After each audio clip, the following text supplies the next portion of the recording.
Durante toda a infância, ela sentiu que poderia agir sobre sua irmã por meio de uma palavra judiciosamente colocada abrindo uma pequena janela para a luz do dia de seu próprio entendimento entrar entre as estranhas lâmpadas coloridas pelas quais Dodo costumava ver. E Celia, a matrona, naturalmente se sentiu mais capaz de aconselhar sua irmã sem filhos. Como alguém poderia entender Dodo tão bem quanto Célia ou amá-la com tanta ternura? Dorotea, ocupada em seu boudoir, sentiu um brilho de prazer ao ver sua irmã logo após a revelação de seu casamento pretendido. Ela prefigurou para si mesma, mesmo com exagero, o desgosto de seus amigos e até temia que Celia pudesse ser mantida distante dela.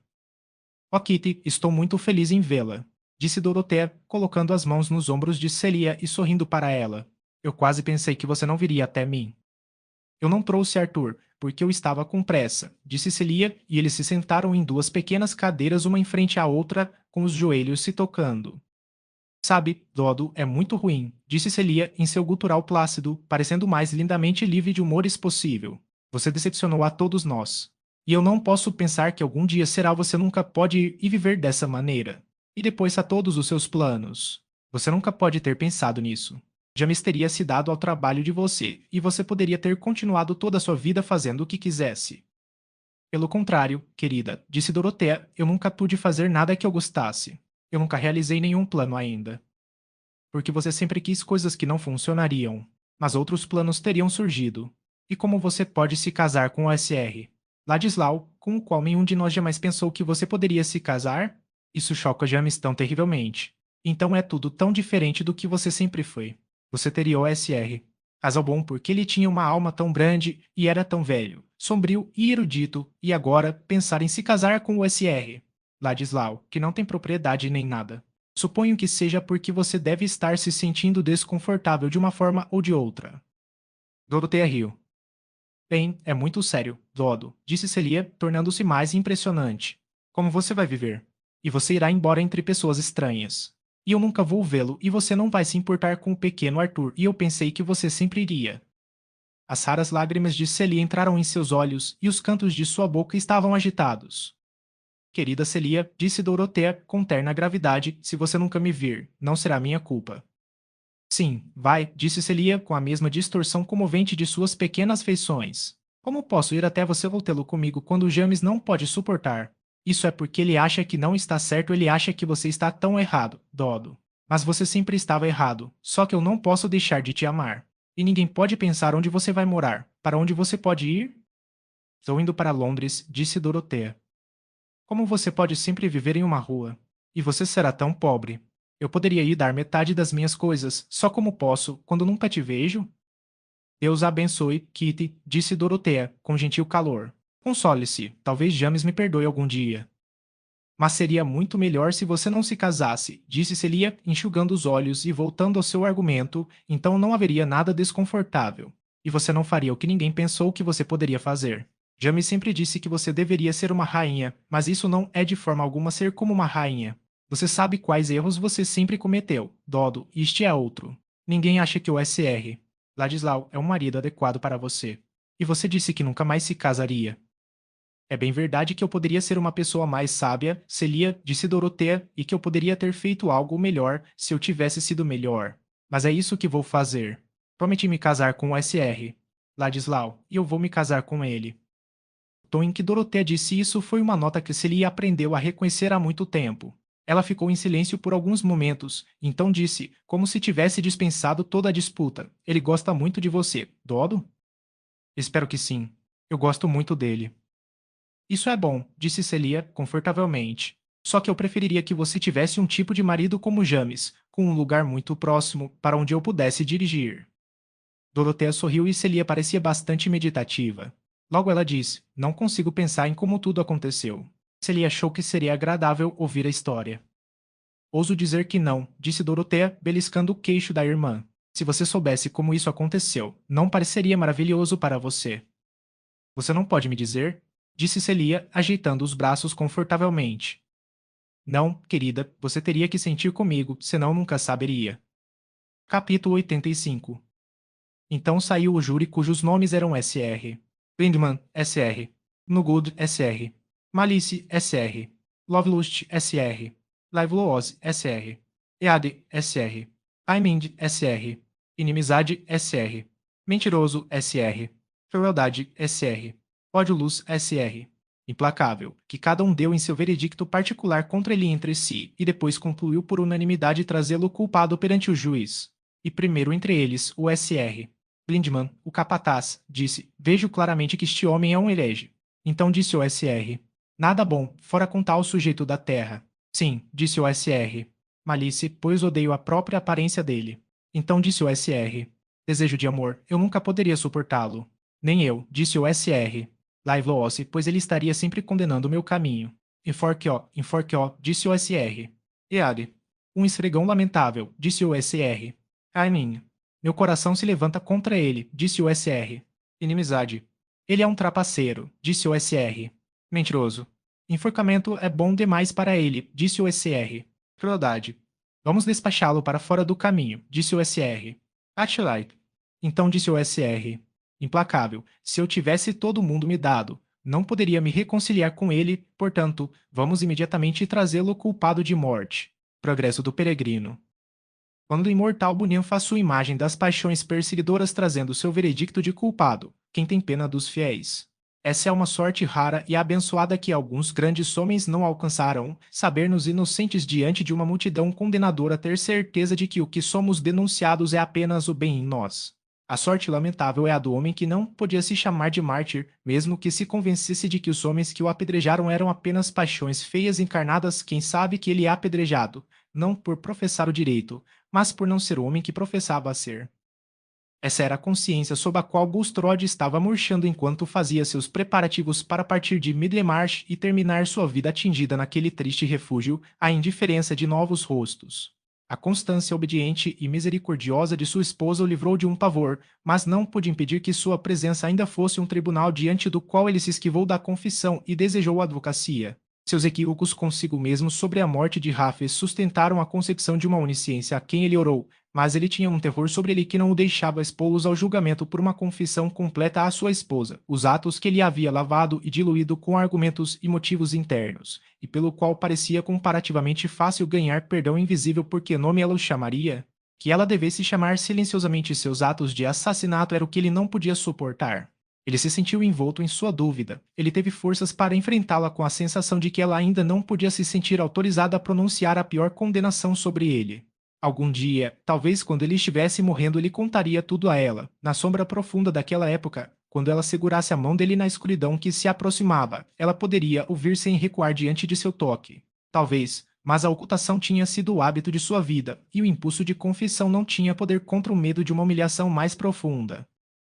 Ele estava cheio de cuidados tímidos com sua esposa, não apenas porque desaprovava qualquer dureza de julgamento dela, mas porque sentia uma profunda angústia ao ver seu sofrimento. Ela mandou suas filhas para morar em uma escola na costa, para que essa crise pudesse ser escondida delas o máximo possível. Liberta pela ausência deles da necessidade intolerável de explicar sua dor ou de contemplar sua admiração assustada, ela podia viver sem restrições, com a tristeza que todos os dias listrava seus cabelos com brancura e fazia suas pálpebras lânguidas. Diga-me qualquer coisa que você gostaria que eu fizesse, Harriet, Bulstrode disse a ela, quero dizer no que diz respeito aos arranjos de propriedade. É minha intenção não vender o terreno que possuo neste bairro, mas deixá-lo para você como uma provisão segura. Se você tem algum desejo sobre esses assuntos, não o esconda de mim. Poucos dias depois, quando ela voltou de uma visita à casa de seu irmão, ela começou a falar com o marido sobre um assunto que já estava em sua mente há algum tempo.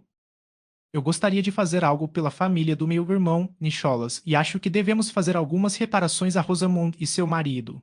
Walter disse que o Sr. Bedrat deve deixar a cidade, e sua prática é quase inútil, e eles têm muito pouco para resolver em qualquer lugar. Prefiro ficar sem algo para nós mesmos para fazer algumas reparações à família do meu pobre irmão. Ah. Bulstrode não queria se aproximar mais dos fatos do que na frase fazer algumas pazes, sabendo que seu marido deveria entendê-la. Ele tinha um motivo particular, do qual ela não estava ciente, para estremecer sob sua sugestão. Ele hesitou antes de dizer: Não é possível realizar seu desejo da maneira que você propõe, minha querida. O Sr. Idgat praticamente rejeitou qualquer outro serviço meu. Ele devolveu as 1000 libras que lhe emprestei. Vá. Casalbon adiantou-e a quantia para esse fim. Aqui está a carta dele. A carta parecia cortar severamente as Ra. Bulstrode. A menção do empréstimo das Ra.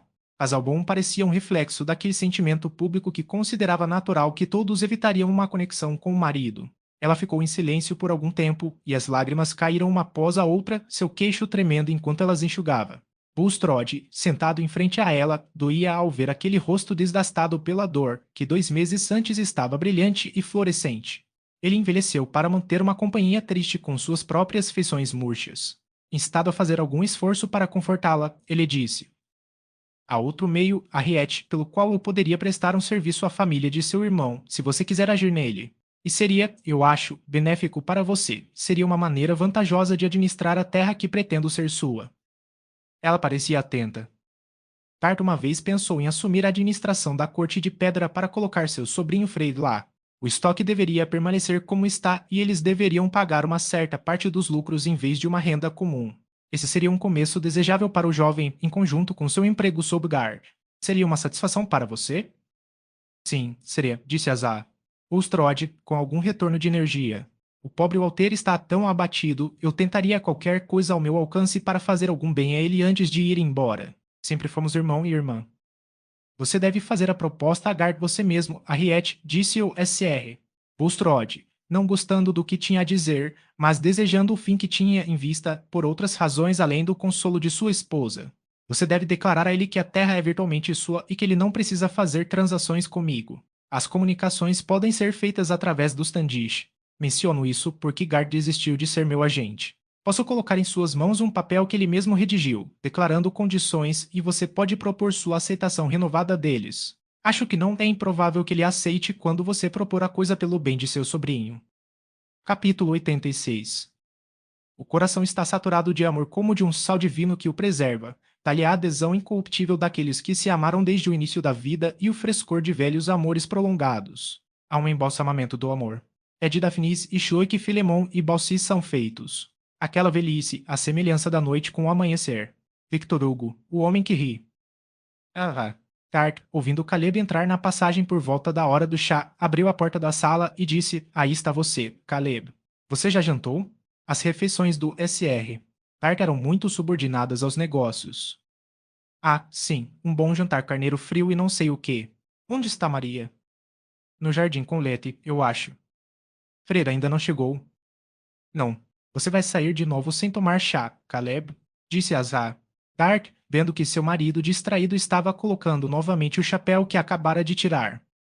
Não, não, eu só vou para Mari por um minuto. Mari estava em um canto gramado do jardim, onde havia um balanço pendurado entre duas pereiras.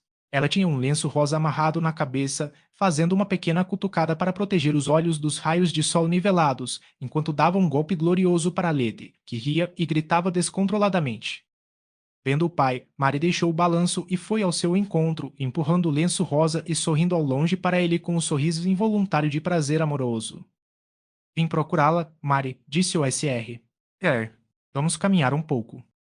Mari sabia muito bem que seu pai tinha algo particular a dizer. Suas sobrancelhas faziam um ângulo patético, e havia uma gravidade terna em sua voz. Essas coisas tinham sido sinais para ela quando ela tinha a idade de Letty. Ela colocou o braço dentro do dele, e eles se viraram pela fileira de nogueiras. Vai demorar um pouco antes que você possa se casar, Mari, disse o pai, sem olhar para ela, mas para a ponta da vara que segurava na outra mão. Não é um tempo triste, pai, quero ser feliz, disse Mari, rindo. Sou solteiro e alegre há 24 anos ou mais. Suponho que não será tão longo quanto isso. Então, depois de uma pequena pausa, ela disse, mais gravemente, inclinando o rosto diante do pai, se você está contente com Frei? Caleb torceu a boca e virou a cabeça para o lado sabiamente. Agora, pai, você o elogiou na quarta-feira passada. Você disse que ele tinha uma noção incomum de estoque e um bom óleo para as coisas. Eu fiz, disse Caleb, um tanto maliciosamente. Sim, eu coloquei tudo no papel e a data, ano domini e tudo mais, disse Mari. Você gosta que as coisas sejam bem reservadas.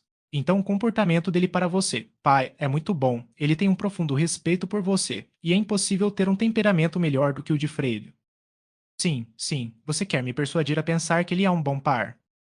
Não, de fato, pai. Eu não o amo porque ele é uma boa combinação. Para quê, então? Oh, querida, porque eu sempre o amei. Eu nunca gostaria de repreender ninguém tão bem. Isso é um ponto a ser pensado em um marido. Sua mente está bastante calma, então, Mari, disse Caleb, voltando ao seu primeiro tom.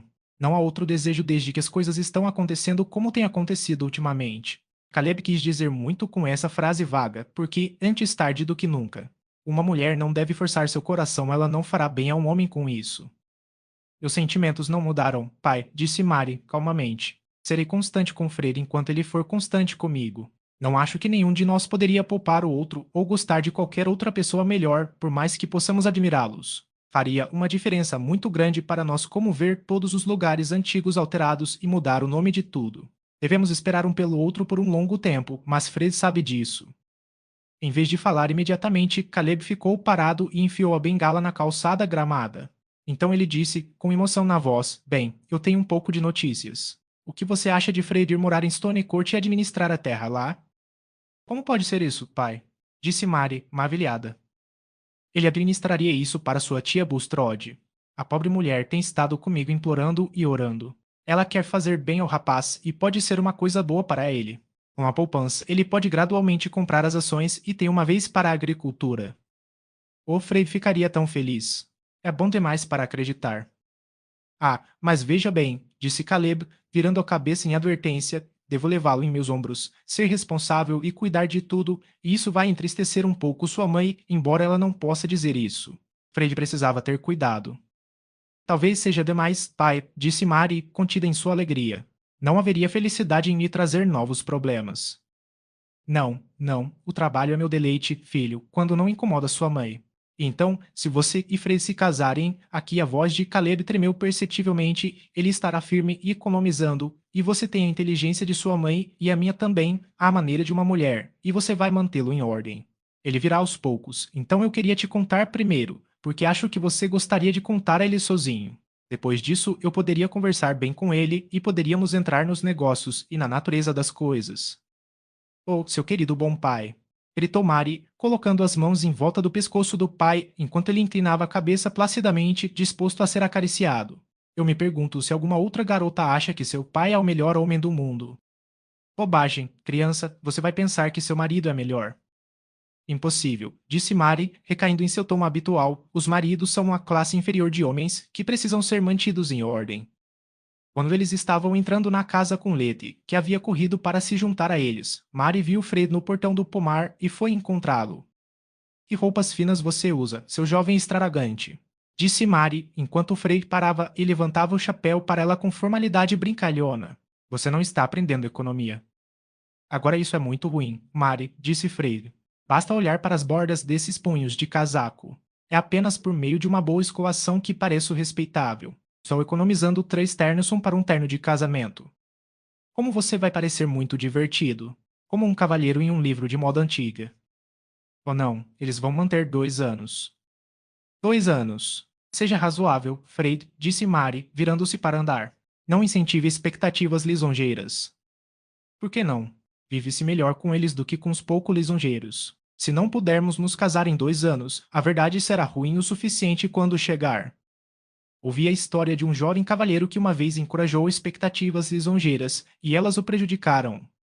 Mari, se você tem algo desanimador para me dizer, eu vou fugir, vou entrar na casa do SR. Quer? Estou sem ânimo. Meu pai está tão cortado, o lar não é como ele mesmo. Não posso suportar mais más notícias. Você deveria chamar de má notícia saber que deveria morar em Stone Court, administrar a fazenda, ser notavelmente prudente e economizar dinheiro todos os anos até que todo o estoque imóveis fossem seus, e você fosse um personagem agrícola distinto, como diz o SR. Por próprio um bull bastante robusto, temo, e com o grego e o latim tristemente desgastados pelo tempo? Você não quer dizer nada além de bobagem, Mari? Disse Freud, colorindo levemente, no entanto. Isso é o que meu pai acabou de me dizer sobre o que pode acontecer e ele nunca fala bobagens, disse Mari, olhando para Freda agora, enquanto ele agarrava a mão dela enquanto caminhavam até machucá-la. Mas ela não reclamaria. Ou eu poderia ser um sujeito tremendamente bom então, Mari, e poderíamos nos casar diretamente.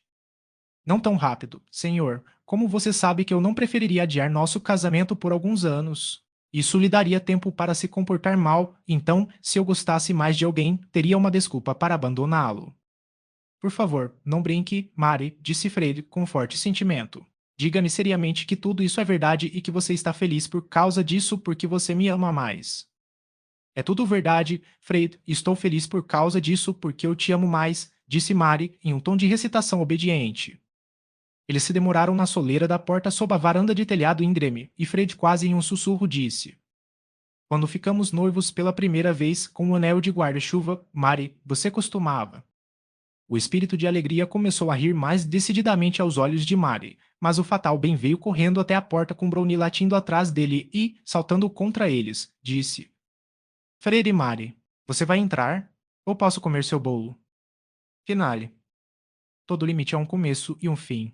Quem pode abandonar vidas jovens depois de estar muito tempo em companhia deles, e não desejar saber o que aconteceu com eles em seus anos posteriores? Pois o fragmento de uma vida, por mais típico que seja, não é a amostra de uma teia uniforme. As promessas não podem ser cumpridas e o início ardente pode ser seguido pelo declínio. Poderes latentes podem encontrar sua oportunidade há muito esperada. Um erro passado pode exigir uma grande recuperação. O casamento, que tem sido o bone de tantas narrativas, ainda é um grande começo, como foi para Adão e Eva, que mantiveram sua lua de mel no Éden, mas tiveram seu primeiro filho entre os espinhos de cardos do deserto.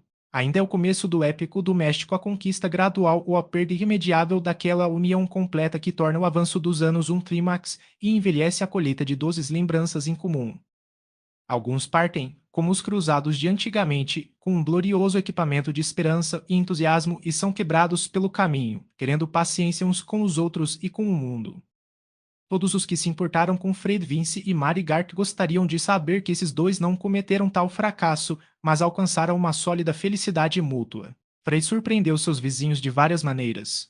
Ele se tornou bastante distinto em seu lado do condado como um fazendeiro teórico e prático, e produziu um trabalho sobre o cultivo de culturas verdes e a economia da alimentação de gado que lhe rendeu grandes parabéns nas reuniões agrícolas. Em Middlemarch, a admiração era mais reservada. A maioria das pessoas estava inclinada a acreditar que o mérito da autoria de Fred se devia à sua esposa, já que nunca esperavam que Fred Vince escrevesse sobre Nabos e Mangel Urzel. Mas quando Mary escreveu um pequeno livro para seus meninos, chamado Histórias de Grandes Homens, tiradas de Plutarco, e o imprimiu e publicou pela Gripe Eco, Middlemarch, todos na cidade estavam dispostos a dar o crédito desse trabalho a Frey, observando que ele estivera na universidade, onde os antigos eram estudados, e poderia ter sido um clérigo se tivesse escolhido. Desta forma, ficou claro que Middlemarch nunca havia sido enganado e que não havia necessidade de elogiar ninguém por escrever um livro, já que sempre foi feito por outra pessoa. Além disso, Fred permaneceu inabalavelmente firme. Alguns anos depois de seu casamento, ele disse a Mary que sua felicidade era metade devida a Firebroter, que lhe deu um forte puxão no momento certo.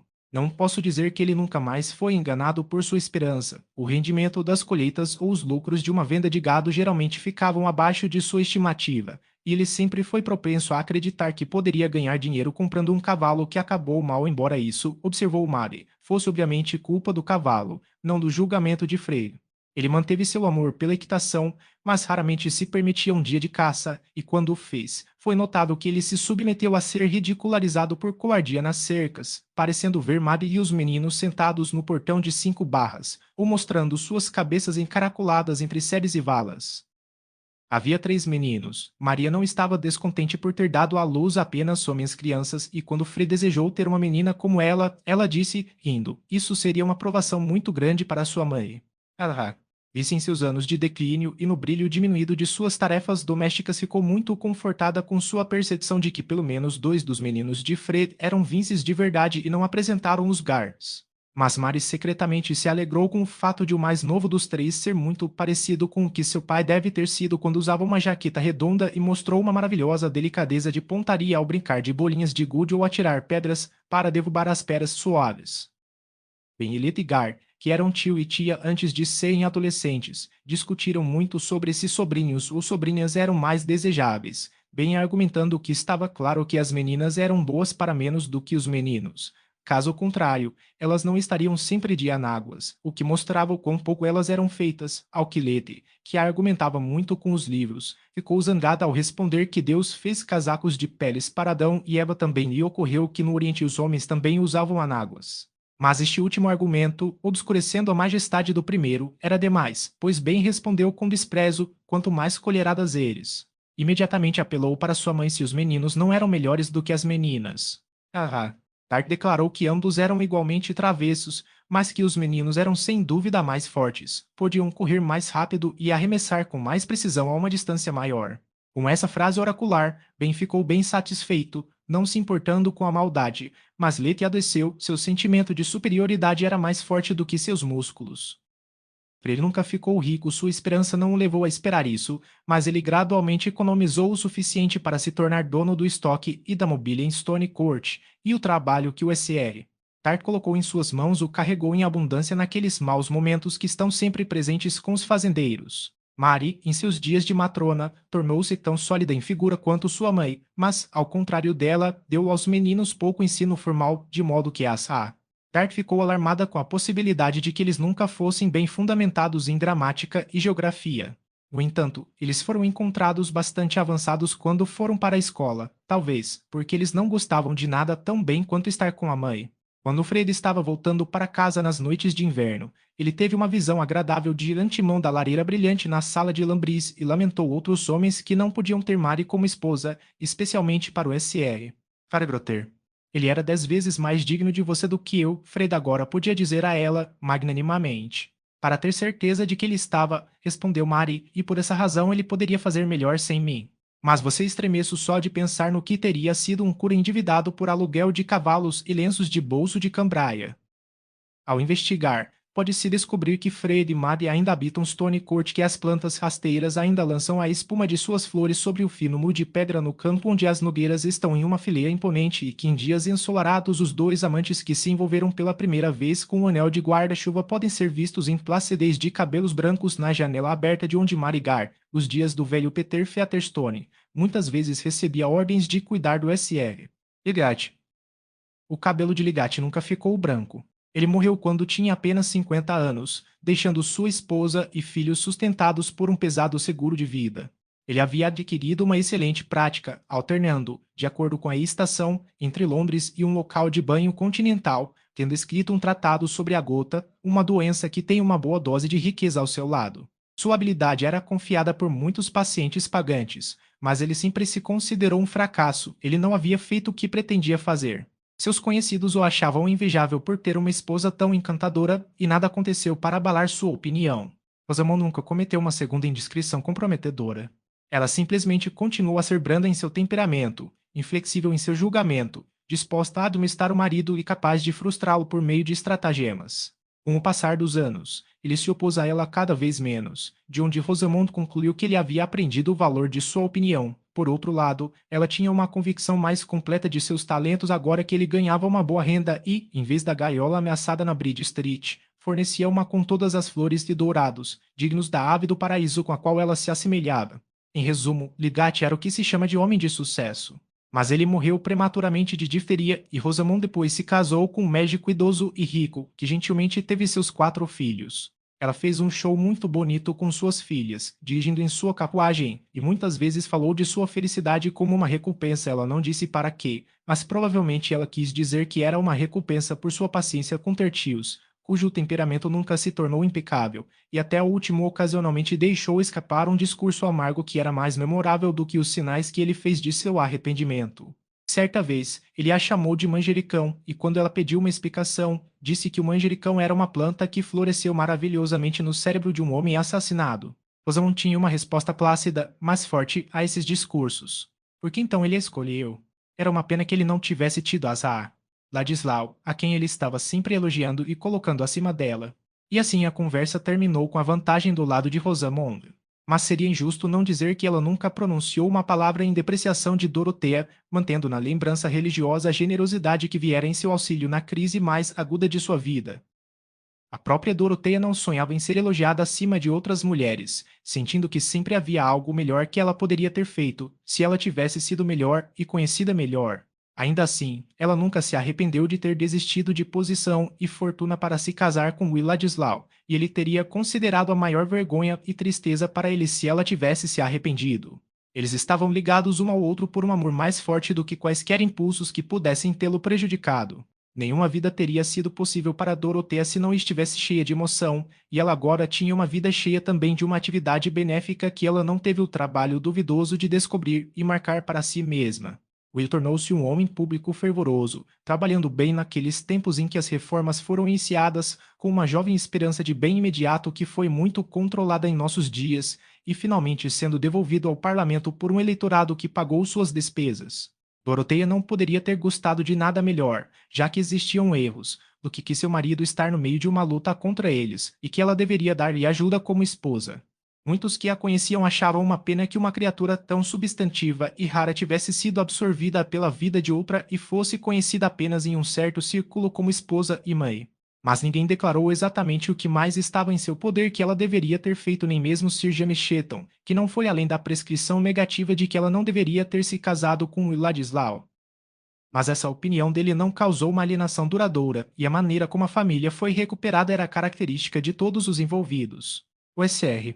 Brooke não resistiu ao prazer de se corresponder com Will e Dorothea, e uma manhã, quando sua caneta tinha sido notavelmente fluente sobre as perspectivas da reforma municipal, ela se transformou em um convite para a Grange que, uma vez escrito, não poderia ser eliminado a um custo menor do que o sacrifício dificilmente concebível de toda a valiosa carta. Durante os meses desta correspondência, o Sr. Brooke vinha continuamente em sua conversa com Sir James Chetton, pressupondo ou insinuando que a intenção de cortar o vínculo ainda era mantida, e no dia em que sua caneta fez o ousado convite, ele foi a Frechette expressamente para insinuar que tinha um senso mais forte do que nunca das razões para dar aquele passo enérgico como precaução contra qualquer mistura de sangue baixo no herdeiro dos Brookes. Mas naquela manhã algo emocionante aconteceu no salão. Uma carta chegou a Celia que a fez chorar silenciosamente ao lê-la, e quando Sir James, não acostumado a vê-la em lágrimas, perguntou ansiosamente qual era o problema, ela explodiu em um gemido como ele nunca tinha ouvido falar dela antes. Dorothea tem um menino, e você não vai me deixar ir vê-la. E tenho certeza de que ela quer me ver.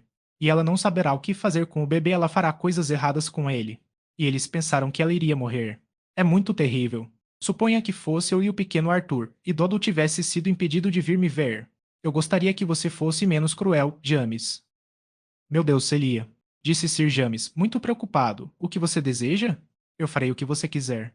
Vou levá-lo para a cidade amanhã, se você quiser. E Celia desejou isso. Foi depois disso que o Sr. Brooke veio e, encontrando o baronete no terreno, começou a conversar com ele ignorando a notícia que Sir James, por algum motivo, não se importou em me contar imediatamente. Mas quando o vínculo foi tocado da maneira usual, ele disse, meu caro senhor, não cabe a mim ditar a você, mas de minha parte eu deixaria isso de lado. Eu deixaria as coisas permanecerem como estão. O Sr. Brooke ficou tão surpreso que não descobriu imediatamente o quanto estava aliviado com a sensação de que não se esperava que ele fizesse nada em particular. Sendo essa inclinação do coração de Celia, era inevitável que Sir James consentisse em uma reconciliação com Dorothea e seu marido. Onde as mulheres se amam, os homens aprendem a sufocar sua antipatia mútua. Sir James nunca gostou de Ladislau, e Will sempre preferiu ter a companhia de Sir James misturada com outro tipo. Eles estavam em pé de tolerância recíproca, o que só era fácil quando Dorothea e Celia estavam presentes.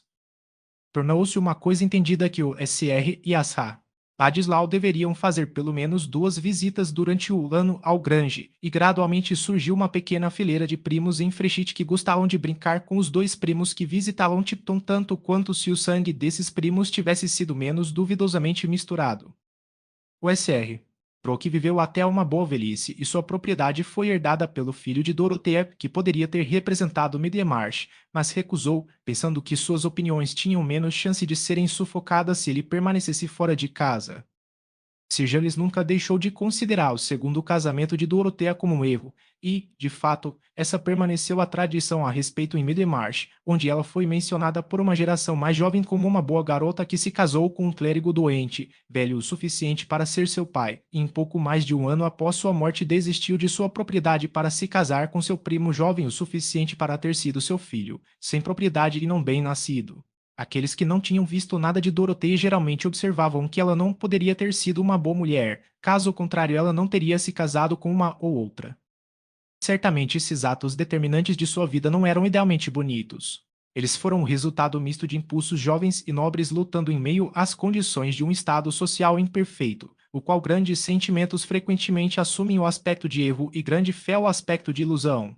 Pois não há criatura cujo ser interior seja tão forte que não seja grandemente determinado pelo que está fora dele. Uma nova Teresa dificilmente terá a oportunidade de reformar uma vida conventual, assim como uma nova Antígona não gastará sua piedade heróica em usar tudo por causa do enterro de um irmão. O meio em que seus atos ardentes tomaram forma se foi para sempre. Mas nós, pessoas insignificantes, com nossas palavras e atos diários, estamos preparando a vida de muitas Doroteias, algumas das quais podem apresentar um sacrifício muito mais triste do que o da Doroteia, cuja história conhecemos. Seu espírito finamente tocado ainda tinha seus belos problemas, embora não fossem amplamente visíveis. Sua natureza plena, como aquele rio do qual Ciro que boa força, gastou-se em canais que não tinham grande nome na terra. Mas o efeito de sua existência sobre aqueles ao seu redor foi incalculavelmente difuso, pois o bem crescente do mundo depende em parte de atos não históricos, e que as coisas não estão tão ruins para você e para mim como poderiam ter sido, é em parte devido ao número dos que viveram fielmente uma vida oculta e descansam em túmulos não visitados.